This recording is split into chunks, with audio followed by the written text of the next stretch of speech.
отқаныма 9 ай болды. Сотталған кезінде аяғым ауыр болған. Қазіргі таңда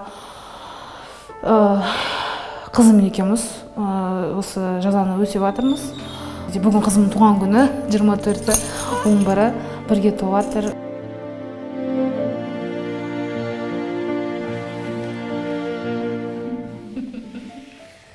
Ой, так любят обниматься, это нельзя трогать. Мекемеде 200 сотталған жазасын өтеп отыр. Соның ішінде 14 әйел адам. Қазіргі әйел адамдардың барлығы жұмыспен қамтылған.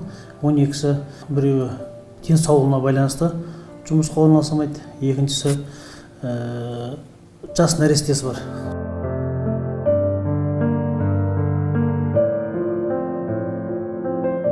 Негізі бұрында мектеп кезінде жүрген жігітім ғой. Мен оны жаман ренжіп тастап кеткен ғой, короче.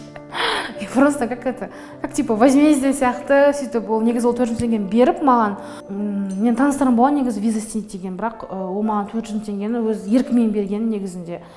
Сосын кейін маған жала жауып, просто мен жоқ болып кеттім, мен телефоным сынып қалды да, и содан маған заявление жазып, сен менің ақшамды алып кеттің. Сондай теп, бір жала жапқандай болып, сөйтіп 400 теңгесін қайтаратын сот болардың алдында біз оған 200 теңгесін қайтарайық деген бітік.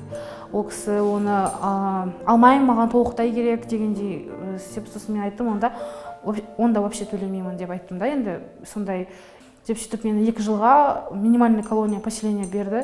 Негізі өте қатты қиналдым, сол істеген бәр нәрсеме өкінем, өте қиын болды. Әке-шешем көп мерзім уақытында менімен араласқан жоқ. Осы күнге дейін неше түрлі жағдайлар болды. Қиыншылықтан, ақшадан қысылдық. Өйткені бала болғаннан кейін тамақ керек, дәрі керек. Сонымен қызым пневмониямен туылды.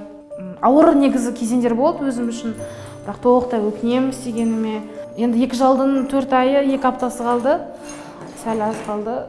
Осы жерден шыққаннан кейін жоспарым біріншіден үйге бару, бірінші мақсатым, екіншіден қызымды емдеп, сосын кейін жұмысқа шығып, и будут очень большие чувства, наверное, будут эмоции.